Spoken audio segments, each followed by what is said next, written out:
Hello there everyone, welcome to the channel if you're new, welcome back if you aren't. I'm EDJ and we are starting a new series. We are going to be watching the Italian Wars by Kings and Generals, which is about 8 parts. Oh yeah, okay. Well, 7 parts actually, the 8 videos, the whole thing combined. So, yeah, I don't really know anything about this conflict. I didn't even do any private research before the video like I do with certain other videos. I'm going into this completely blind and ignorant of everything and everyone, and just, yeah, I'm just gonna be completely unaware of what's going on. So, yeah, I think we should just get right into it. And so, the first video is called the Battle of Fornovo, and yeah, let's get to it, guys, shall we? Custom framing is preserving what's important to the customer, but doing it in a creative way.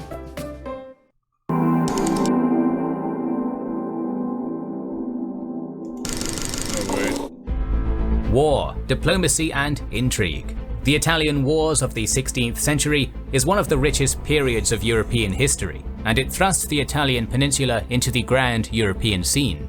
What started as some dynastic claims between the two greatest European dynasties of the time soon developed into a conflict that revolutionized European warfare and the diplomatic system. Welcome to our first episode in our series on the Italian Wars, in which we will cover the First Italian War and the Battle of Fornovo. This series is so... The Italian peninsula of the Middle Ages was divided between the fragmented north, split into numerous fiefs and city-states under the nominal sovereignty of the Holy Roman Emperor, the kingdoms of Sicily and Naples in the south, and the Papal State that had jurisdiction over parts of central Italy.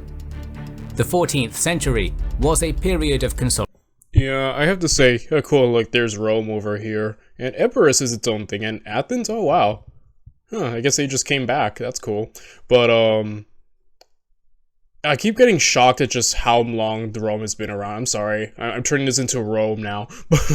but oh, and there's the false wannabe Rome. But yeah, just like I always found the Papal States interesting in that their independence and power, even all the way to the Napoleonic era, you know, like just how the Papal States was its own thing. That's really cool.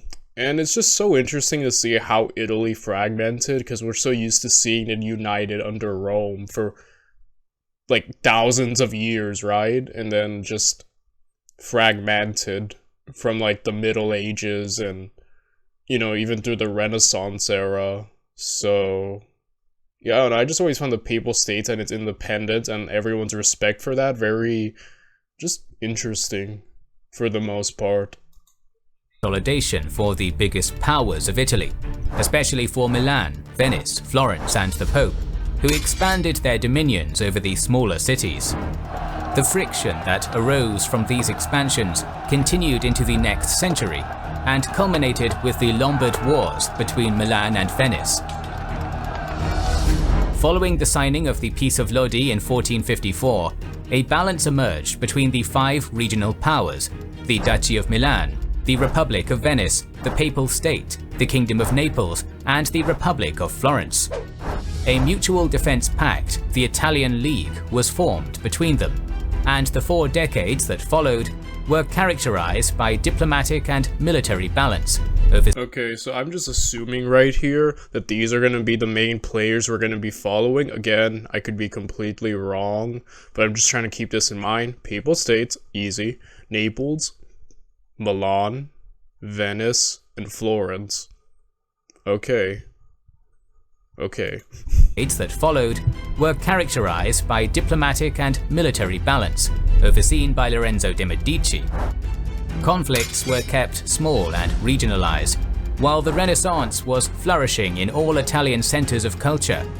This balance was, however, broken in the last decade of the century, following the death of the Florentine statesman. The spark for the First Italian War was the dynastic succession of the Duchy of Milan. In 1476, Gian Galeazzo Sforza succeeded his father, Galeazzo Maria, as Duke of Milan at the age of 7. His uncle, Ludovico Sforza, took over the regency from his mother, and introduced the young duke to a life of pleasures and games, tampering with his education and making him ineffective and uninterested in the governance of the duchy. In 1489, Gian Galeazzo married Isabel of Aragon, granddaughter of the King of Naples, Ferrante. With all the power in the hands of Ludovico, the energetic— Wait a minute, I know Ferdinand the First. We saw the video on, you know, like, the 5 most wicked— it was from Chat History, I think. I could be completely wrong, but you know what the video I'm talking about, we reacted to a while back, about like 5 of the most wicked kings, or evil kings and evil things they did, and this dude had like the Black Museum, in which he just mummified and displayed the corpses of his enemies. Oh dang, we're there? This is the same Ferdinand, right? At least I'm thinking. If so, that's metal. Isabel sought the support of her family in ousting the regent. With the looming threat of a Neapolitan intervention and Florence's anti-Milanese stance, Ludovico worried that he would lose his grip on power. To defend his interests, he and his father-in-law, Ercole d'Este, solicited for years an old friend of the Sforza family, the King of France, Charles VIII, to come to Italy and take over the throne of Naples, a strategy already used in the past to put pressure on the Aragonese house. The Kingdom of Naples, nominally vassal of the Papal State, had originated from the Norman conquests in southern Italy, and had later been contested by the houses of Anjou-Capet and Anjou-Valois, and by the Crown of Aragon since 1282. In 1442, René of Anjou had lost the throne to King Alfonso V of Aragon, and conflicts between the two Mediterranean powers had followed intermittently. After the extinction of the male line of the House of Anjou-Valois in 1481, the kings of France inherited claims to the throne of Naples, together with the Duchy of Provence and other fiefs. The kings of France of the Valois dynasty had fought the English during the 100 Years' War, but by 1453, the gradual reconquest of the French mainland was mostly completed. The centralization of authority into the hands of the crown continued in— Sorry, I know he just mentioned the 100 Years' War, which we covered earlier this month, so, you know, feel free to check that out. So I'm grateful we watched that before. The following decade, by limiting the power of the powerful nobles and inheriting some of the lands of the Duke of Burgundy following his death, causing conflict with the Holy Roman Emperor. By the last decade of the century, the Kingdom of France had started to integrate the Duchy of Brittany and reformed its army from its old feudal nature, giving the king the resources to partake in an expedition that would have been impossible some years before. King Charles VIII was captivated by the opportunity of expanding into Italy, which up to that point had been limited to the Angevin claims and to influence the Genoese Republic. A little attack from England. Caitlin attack to punish France for the support of the remnant of the War of Roses. This attack on Brittany was led. Okay, yeah, the War of Roses, yes. So after a few years of preparation, and having secured peace treaties with his neighbours, he departed France in August 1494 at the head of an army of around 30,000 men. Okay, sorry, I'm just reading these side things, because like normally I don't pause the video, I can read pretty quickly, but I probably should just to absorb some knowledge, you know? Including 8,000 Swiss mercenaries and a modern artillery park. The claimed goal was to take over— I heard that like the Swiss, especially like the Swiss pikemen, were some of the most formidable people of like, I'm pretty sure like medieval, like they played a huge part in defeating, you know, heavily armored cavalry and knights. So the Swiss were known, at least from what I've read, you know, like were known to be incredibly formidable, and people wanted them on their side. So I just find that interesting. Yeah, getting Swiss aid there. So yeah. Over Naples, and to obtain a foothold from where to stage a crusade against the Ottoman Turks, which was largely propagandized as the final objective of the expedition. Here's how the average man's life would change if he never saw an ad again. Day 1, he would install... Charles led his army through the lands of the infant Duke of Savoy, whose mother received the king and his large army cordially, and then reached the Orleanese exclave of Asti on the 9th of September, while his cousin Louis of Orleans led another army by sea and reached Genoa, at the time controlled by Milanese governors. In the meantime, many French companies had already arrived in Italy to secure strongpoints, and Ludovico Sforza had started to recruit soldiers for the expedition. The King of Naples, Alfonso II, who had succeeded his father the same year, had not sat idly while the French prepared. He allied himself with Pope Alexander VI, better known as Rodrigo de Borja, and made preparations to delay the French advance by hiring condottieri from Lombardy and Lazio. He also sent his son, Ferdinando, Duke of Calabria, and the condottiero. He also sent his That's a pretty awesome title. son, Ferdinando, Duke of Calabria, and the condottiero, Gian Giacomo Trivulzio, to Romagna with the objective of invading Lombardy. At the same time, his brother Federico, 4,000 men, and the Genoese exiled nobles, Cardinal Paolo Fragoso and Obietto Fieschi. Okay, the practice of sending exiled nobles to enemy territory with the objective of creating turmoil or even taking power there was a strategy that would be widely used in the Italian wars.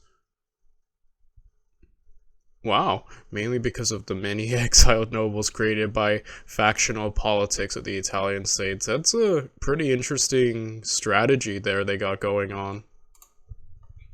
Went to Liguria with the objective of starting a revolt to overthrow the Milanese and French garrisons in Genoa, which supplied the French fleet. A failed attempt to take Porto Venere in July was followed by the occupation of Rapallo on the 5th of September. But 3 days later, Louis of Orleans, with 3,000 Swiss mercenaries and Genoese Milanese militias, defeated the force and destroyed the town, crushing any hopes the Neapolitans had to ignite revolts in the region. Some French and Milanese contingents skirmished in September and October, with the joint Neapolitan, Florentine and Papal army in Emilia, culminating with the sack of Modena. The castle in the possession of Caterina Sforza, Lady of Imola and Forli, was devastated by the French troops, so she decided to drop her support for Naples and instead sided with Charles, limiting Ferdinando's support in the area.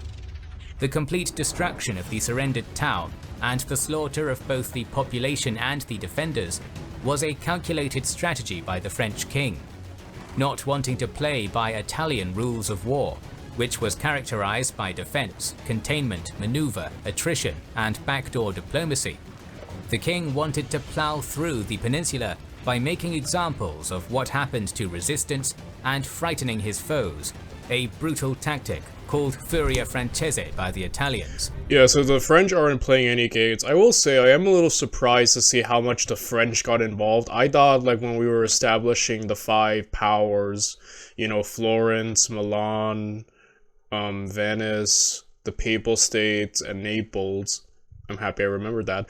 But I thought when we were establishing that, I thought the Italian wars was going to be just in the Italian peninsula amongst these Italian powers. So immediately the French getting involved and seemingly being a big player is kind of unexpected, but interesting to me. And yeah, I'm already starting to be like, okay, I gotta keep track of everything. Oh boy, this series is gonna be... I feel like this is the kind of series I'm gonna have to rewatch several times to fully absorb everything, you know?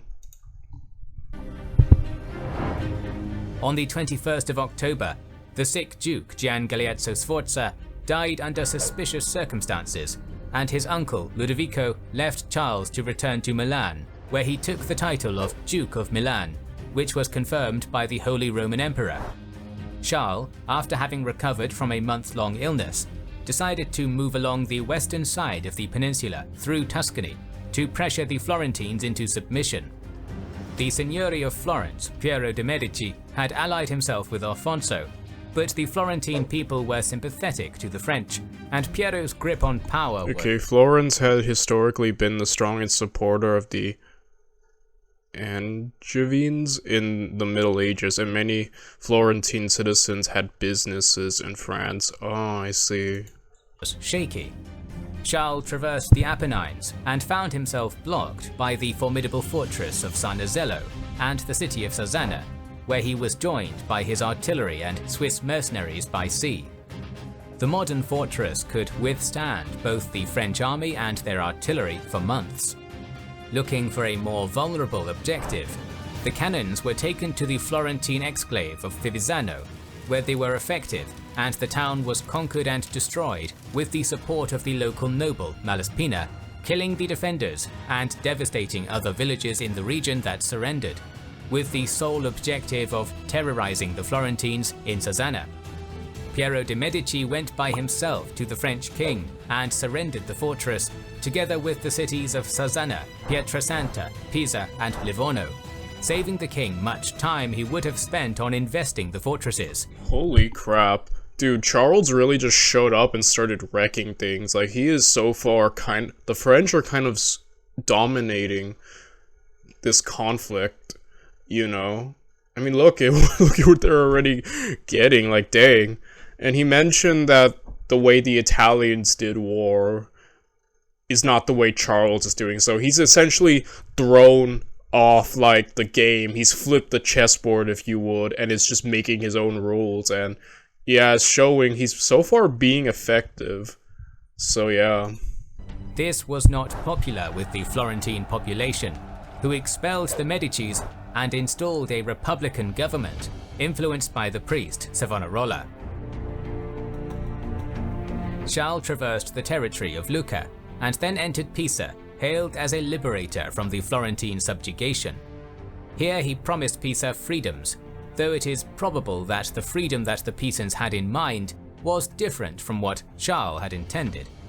By the 15th of November, Charles entered with his army into Florence, where he stipulated an agreement with the new government, keeping the Tuscan cities until the end of the campaign, while Florence would subsidy him 120,000 florins.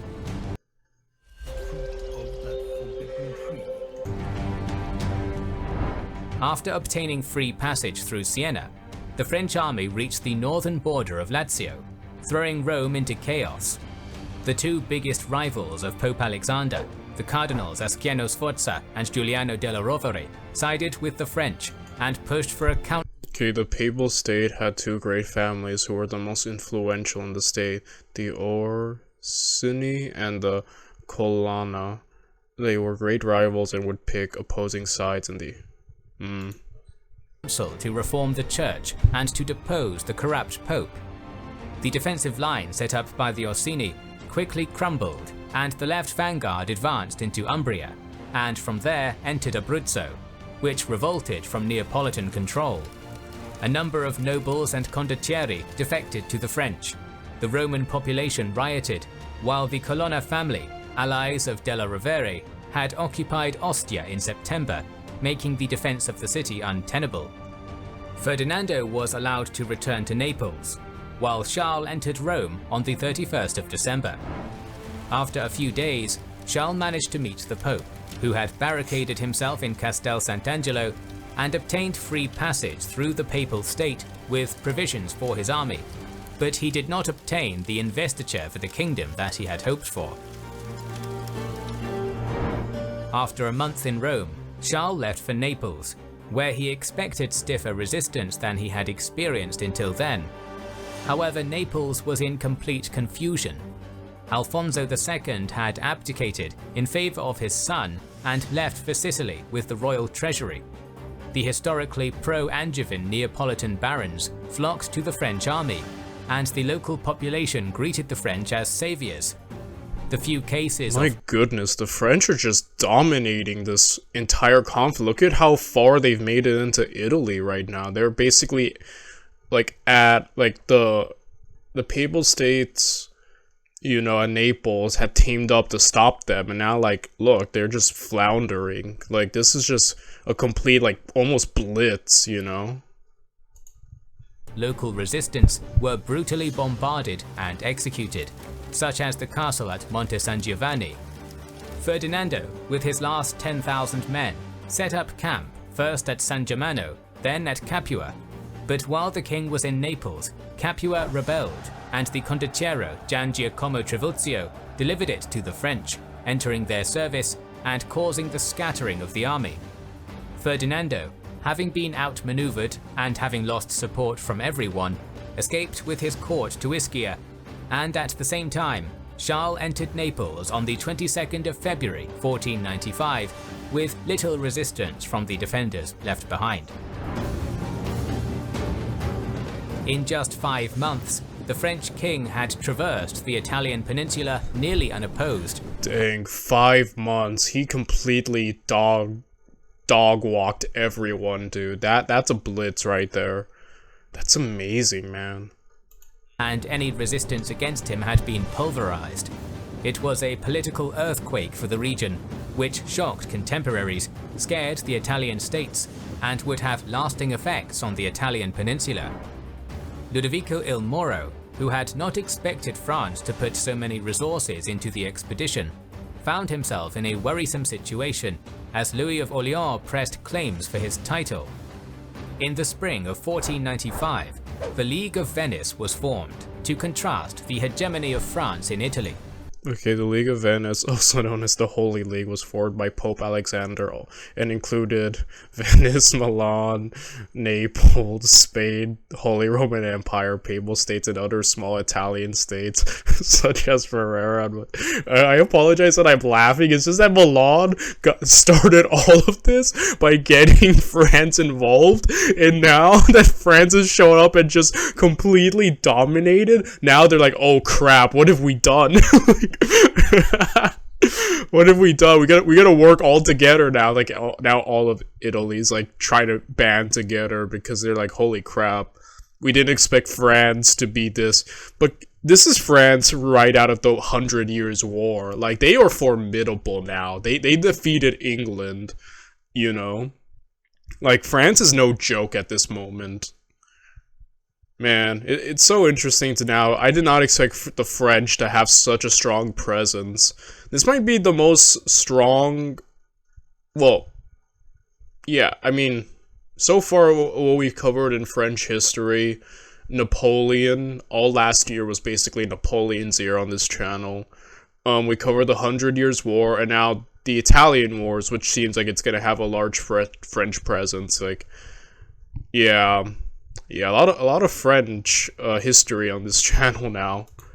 Which was formed by Spain, Milan, Venice, the Emperor, the Pope, and other minor Italian states, although Maximilian von Habsburg and Alexander VI did not contribute. Worried about being blocked in southern Italy, Charles decided to return to France and left the kingdom on the 20th of May, leaving behind half of his force with the task of defending Naples. He reached Rome, which the Pope had left, and continued north, passing Siena and Pisa, keeping the Tuscan fortresses to the dismay of the Florentines. He sent part of his army to Liguria, accompanied by the same Genoese exiles the Neapolitans had sent the prior year, with the hopes of starting a rebellion there. At the same time, Louis of Orleans defeated a small force sent to screen him, and conquered Novara with a force of 10,000 men, and then attempted to take Vigevano, but was besieged at Novara by a Milanese force of 40,000 men. Charles continued his march, and after sacking Pontremoli, he crossed the Apennines, where he was blocked at the village of Fornovo by the assembled army of the League of Venice. The Italian army was mostly composed of condottieri hired by Venice, with only a quarter of those being Milanese, as their main force was preoccupied at Novara. They were led by the Marquis of Mantova, Gianfrancesco II Gonzaga. Sources conflict around the exact number of troops, but it seems that the army was composed of around 8,600 heavy knights, 1,500 Italian light cavalry and mounted crossbowmen, 800 stradiotti, light cavalrymen originating from the Balkans, 8,000 infantry armed both with ranged and melee weapons, and a few artillery pieces, for a total of around 20,000 men. Many nobles from Romagna, such as the leaders of Bologna, Rimini, Ferrara, and Urbino, participated as well. Charles's army at Fornovo was composed of 5,500 mounted men, distributed into a mix of heavily armoured knights, light cavalry, and mounted crossbowmen, of which 400 were Italian. 4,000 infantry, including 3,000 Swiss mercenaries, which were the spearhead of the army, and 42 cannons, armed by 1,000 men, for a total of a little over 10,000 men. The vanguard. It's the artillery that I think will decide the battle. It seems like they have the artillery advantage, and you know, again, this is a bit out of the 100 Years' War, and as we know, artillery is pretty OP. I don't remember if he just mentioned that the Italians had artillery, but it's like that artillery I'm looking at, I'm like, I think that might be a deciding factor. I could be wrong, but I don't know. Guards of the two armies arrived in the vicinity of Fornovo on the 1st of July, where a squadron of Italian light cavalry attacked the enemy and took some prisoners, while the French fortified their camp on the high ground. The following days, the Stradiotti continued to harass the French camp, while the complete armies arrived in the area. On the 6th of July, Charles sent an envoy to ask for free passage back to France.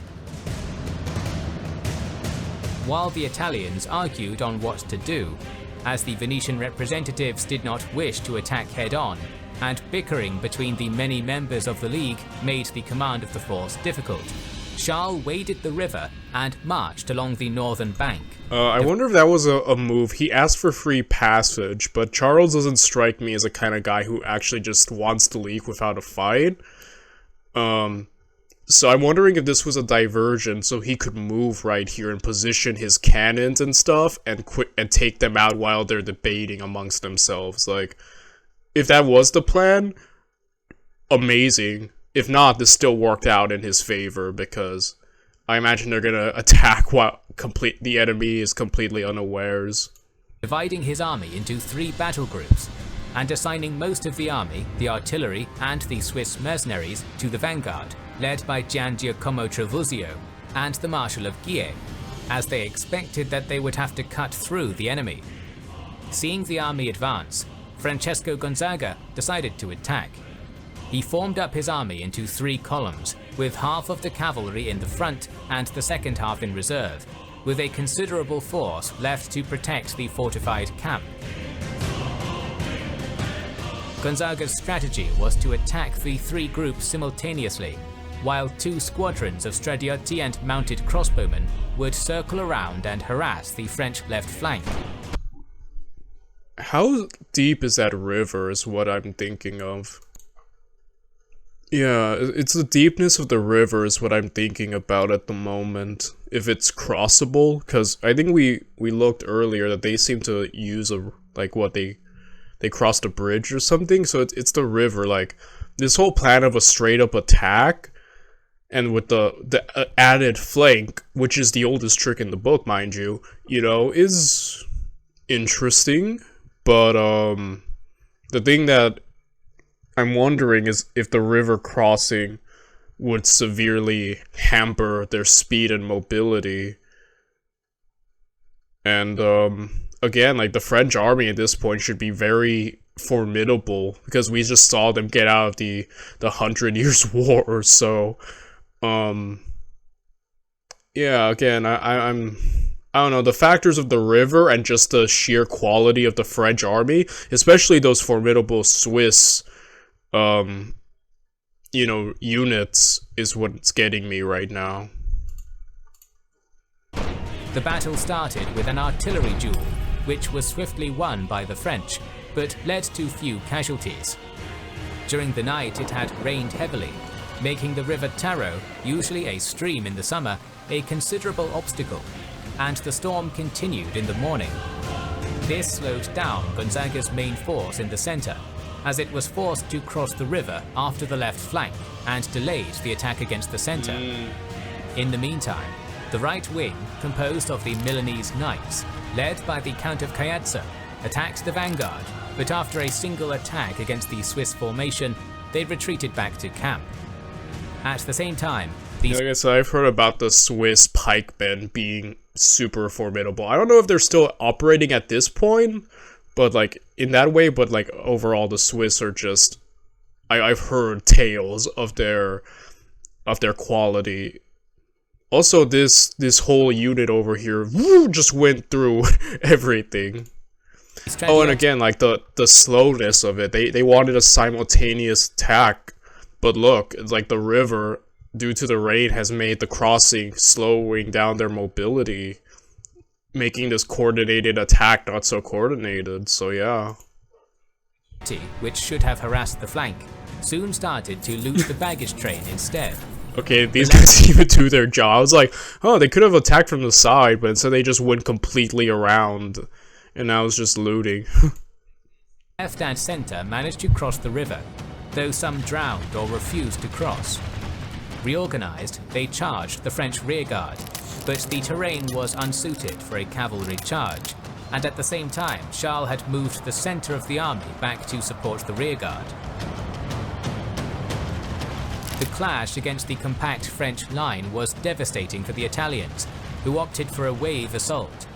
Many of Gonzaga's soldiers deserted the clash, joining instead the looting of the baggage train and leaving the Italian main assault outnumbered. Even then, the king was extremely close to being captured, and would have been if not for the sacrifice of the Count of Vendôme. Many Italian commanders died or were injured, including the second-in-command, Rodolfo Gonzaga, who should have signalled the reserve to advance, something that did not happen. On the Italian right, the infantry was cut down by the Swiss, while the reserve attempted to attack the artillery, but was also repelled. Outnumbered, Gonzaga sounded the retreat and crossed the river, where many more drowned or were killed by the French. Charles, having opened up a route back to France, decided not to chase the enemy.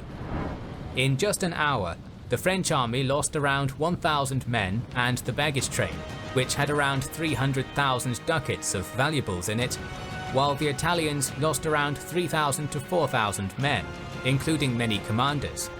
The high death toll on the Italian side was attributed to the French not taking prisoners, but killing the wounded. Yeah, they got completely wrecked. The most that the Italians did was the baggage train. That's the most damage. But yeah, there were many factors I saw there that I was like, I'm not sure about this, and yeah. Both sides claimed victory, as the Italians had taken the higher number of casualties and failed to block Charles, while the French lost their baggage and left the field, although modern historians give the victory to the French. Charles continued to Asti, where the League army followed and then deviated to Novara, as both sides did not wish a second engagement. Charles stayed in Piedmont waiting for reinforcements and was joined by the failed expedition in Liguria. At Rapallo, part of the French fleet had been captured, while Louis of Orléans left Novara in September with the rest of his frazzled army. By October the 9th, the Peace of Vercelli was signed between France and Milan, with Ludovico turning on his Venetian allies and granting Charles the right to use Genoa as a supply base to defend Naples, and so the king returned to France. The war continued in southern Italy, and we'll cover that conflict in the next video. So make sure you are subscribed. Alright guys, that was a really good opening. Since I'm gonna attempt to try to binge watch this as I've done many other series so far this year, I'm gonna jump to part 2. I'll see you tomorrow. Bye everyone.